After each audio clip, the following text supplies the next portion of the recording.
Good day, everyone. So today I'm gonna talk about the WFDF rules of Ultimate 2021-2024. The WFDF means World Flying Disc Federation. So we're gonna talk about the rules of playing frisbee.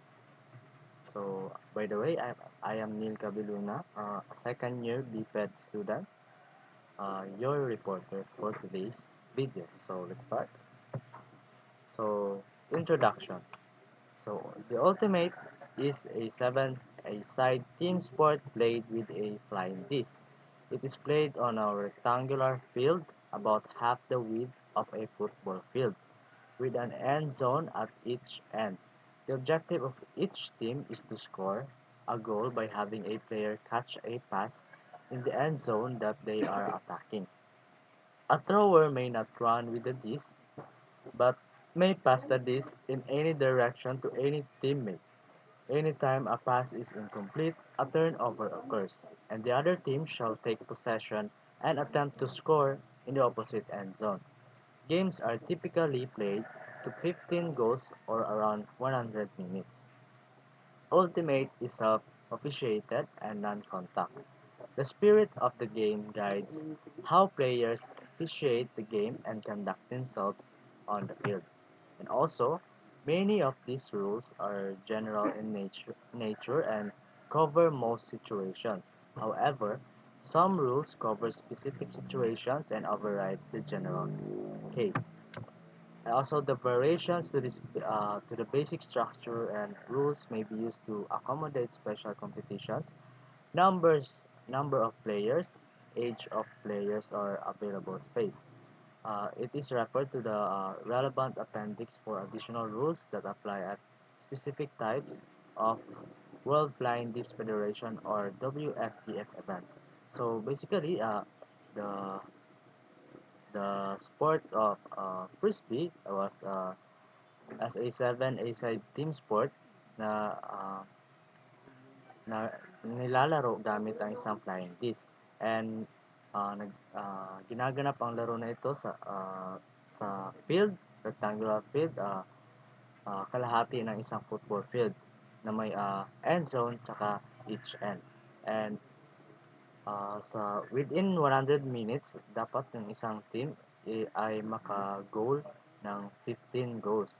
At sino yung maka 15 goals, sila yung magiging declared na panalo within sa isang laro. And the ultimate this sport is a non-contact sport because ginagamit lang nito is coordination within your teammate. So let's start with the first rule, which is the spirit of the game.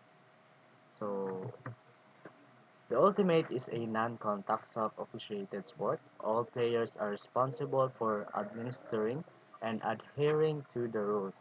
Ultimate relies upon a spirit of the game that places the responsibility for fair play on every player. So, tulad ng sinabi ko kanina, ang Ultimate is hindi siya non-contact siya na sport, and unlike sa basketball na ginagamitan talaga ng katawan, or football or rugby, ganyan. Itong Ultimate is a non-contact game. And next is it is trusted that no player will intentionally break the rules. Thus, there are no harsh penalties for inadvertent breaches, but rather a method of resuming play in a manner which simulates what would most likely have occurred had there been no breach. So, in this game, pinagkakatiwalaan yung isang player na dapat hindi nila ma-break yung rules intentionally. And next is if there is a deliberate or egregious breach of the rules or spirit of the game, the captains should discuss this and determine an appropriate outcome, even if that outcome is not in accordance with a specific rule. So kapag ang isang player is sinadya na i-break yung rule, uh, ang magti-take over nito ay yung mga captains at i-discuss nila kung ano yung appropriate na gawin within this problem. So, in this video, ang kunin ko lang is yung mga summary ng bawat rules. So, let's proceed to number 2, which is the playing field. So the playing field is a rectangular area with dimensions and zones as shown on figure 1 and should be essentially flat, free and free of obstructions and afford reasonable player safety. So tulad ng sinabi ko kanina sa introduction, ang playing field is half ng na horizontal area siya or rectangular area na may each zone starting zone and end zone. And dapat ang field is flat and dapat walang mga obstructions na pwedeng ika-injured ng isang player.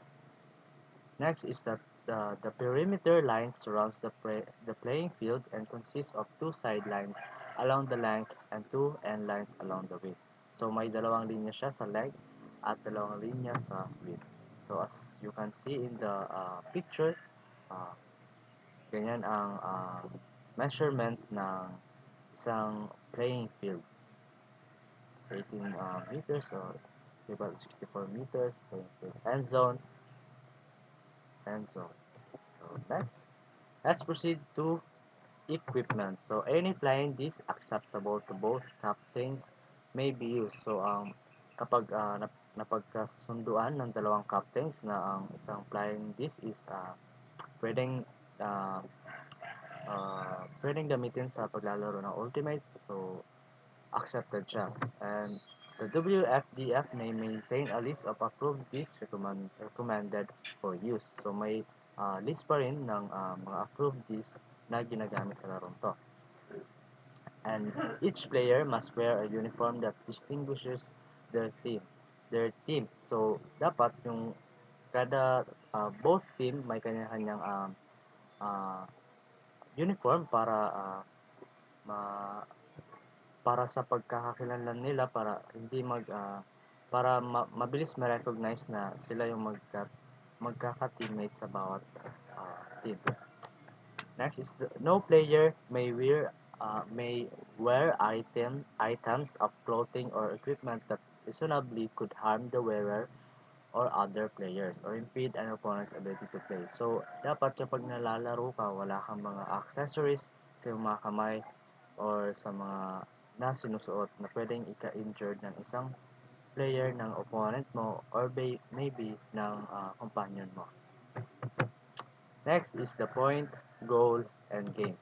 So, a game consists of a number of points. Each point ends with the scoring of a goal. So, kinoconsist ng number of points ang game, then each point ends with the scoring of a goal. So, nag-stop yung game kada score ng goal. So, a game is finished and won by the first team to score 15 goals. So, sino yung unang maka 15 goals, siya yung dinideclare na panalo. A game is separated into two periods of play called halves. Halftime occurs when a team first scores 8 goals. So, sa laro Ultimate is merong two halves, two periods of play pala, called tinatawag na halves. And nangyayari ito kapag ang isang team is nakascore ng 8. So, nagkakaroon sila ng halves. And the first point of each half starts when the half starts. So, let's proceed to number 5, teams. So, each team will put a maximum of 7 players and a minimum of 5 players on the field during each points. So, kaya tinawag na 7A side ang ultimate kasi nilalaro siya ng 7 players. Pero pwede rin naman siyang 5 players pero dapat hindi bababa ng 5 players ang larong ultimate. So each team must designate a captain and a spirit captain to represent the team. So bawat sa kada team dapat meron silang captain at spirit captain na mag-represent ng kanilang team. So a team make unlimited substitutions after a goal is scored and before their team signals readiness for the pool. So, unlimited yung substitutions after makagol ang isang team. So, next is starting a game. So, representatives of the two teams fairly determine which team first chooses either whether to receive or throw the initial pool or which end zone they will initially defend or the other team is given the remaining choice.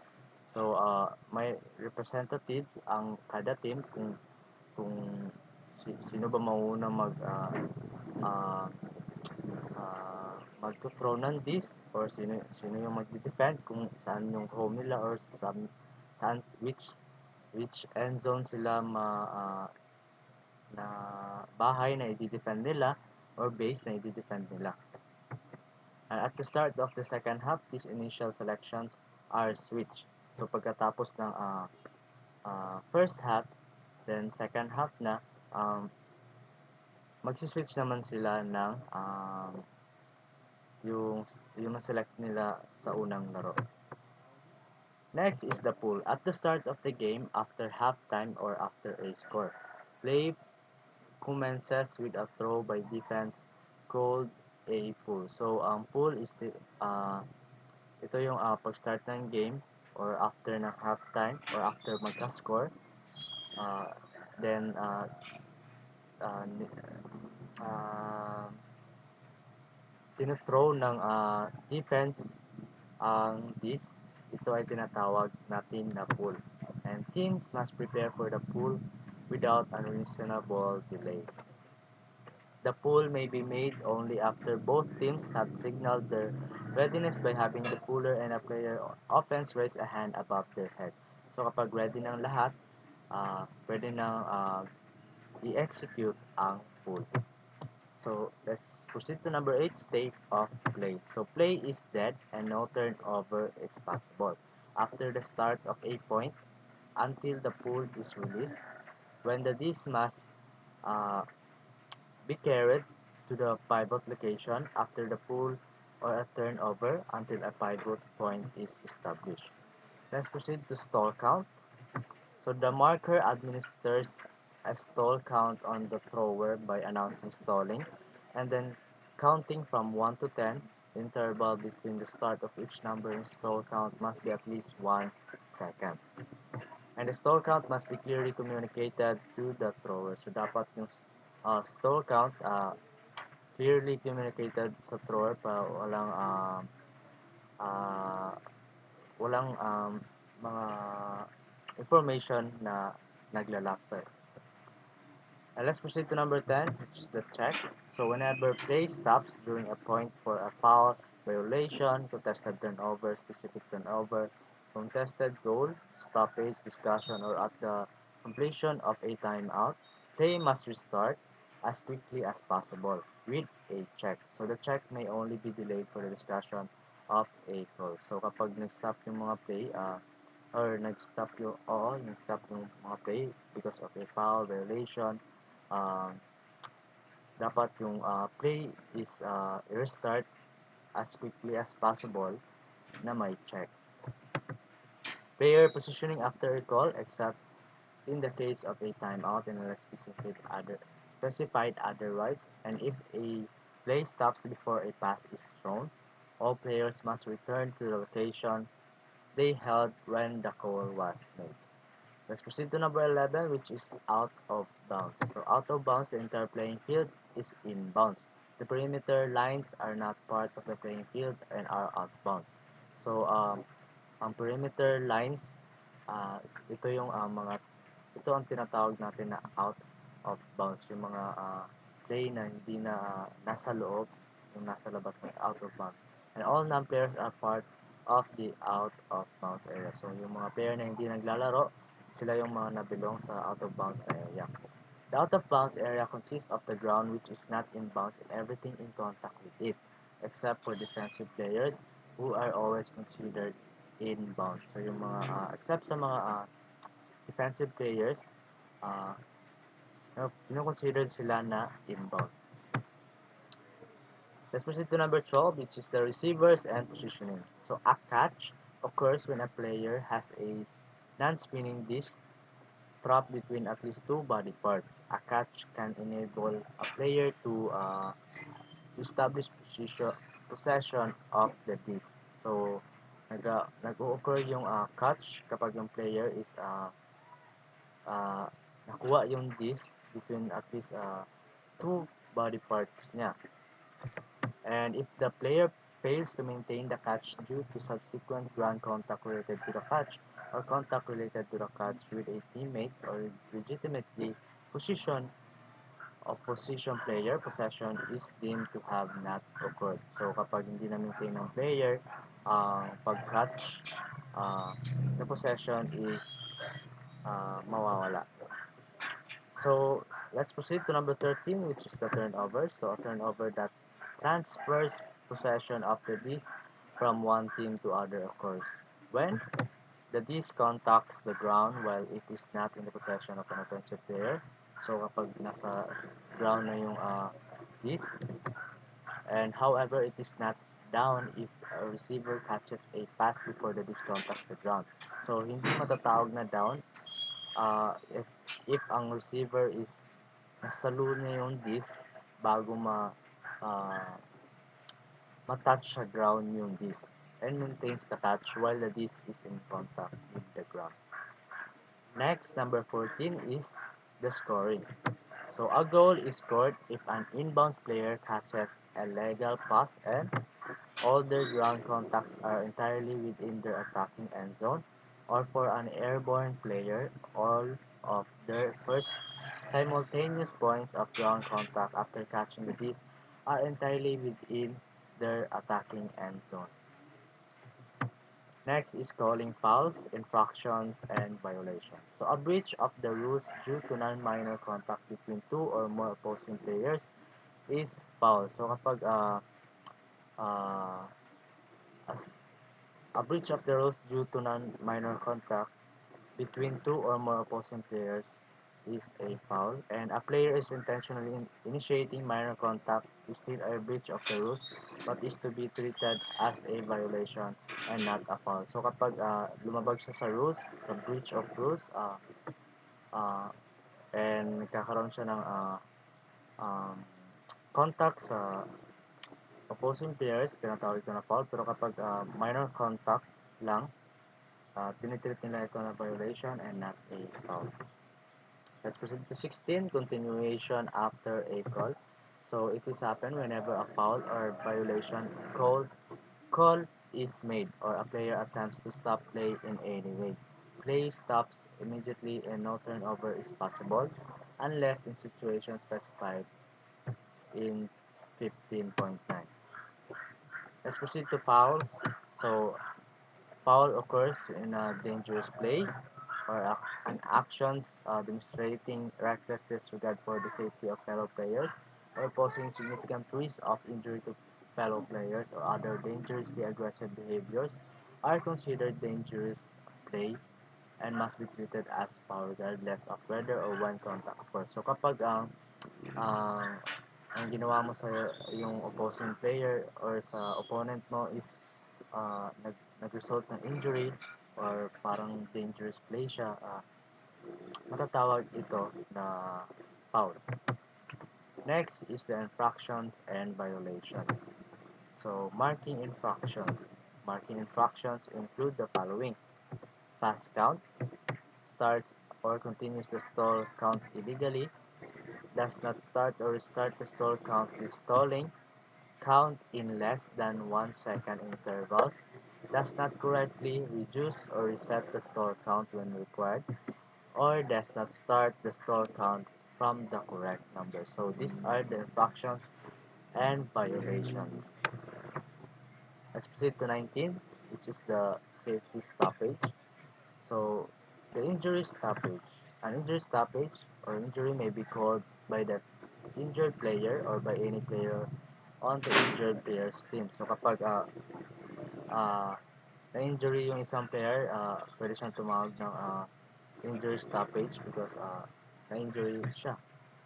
So if the injury was not caused by an opponent, the player must choose either to substitute or charge their own team with a timeout. So kapag ang injury is hindi naman kasalanan ng yung opponent, uh, ang player is mamimili kung mapapasab ba siya or or yung team nila is tatawag ng timeout. So the last rule is the timeout. So the player calling a timeout must form a T with their hand or with one hand and the this and should call timeout to position players. So kapag ang player is gusto tumawag ng timeout, dapat mag-form siya ng T, ganyan, para matawag na timeout or pwede ring one hand and the this, then tawag siya ng timeout sa opposition to position players. And after the start of a point, and before both teams have signaled readiness, a player from either team may call a timeout. The timeout extends the time between the start at the point and subsequent pull by 75 seconds. So thank you for watching and listening, and sana may uh, natutunan kayo sa mga na-impart kong knowledge. So that kapag naglaro kayo ng ultimate frisbee, alam nyo kahit paano yung mga rules and regulations in playing ultimate, and may brief background kayo about this certain topic. Sana may natutunan kayo. Thank you for watching.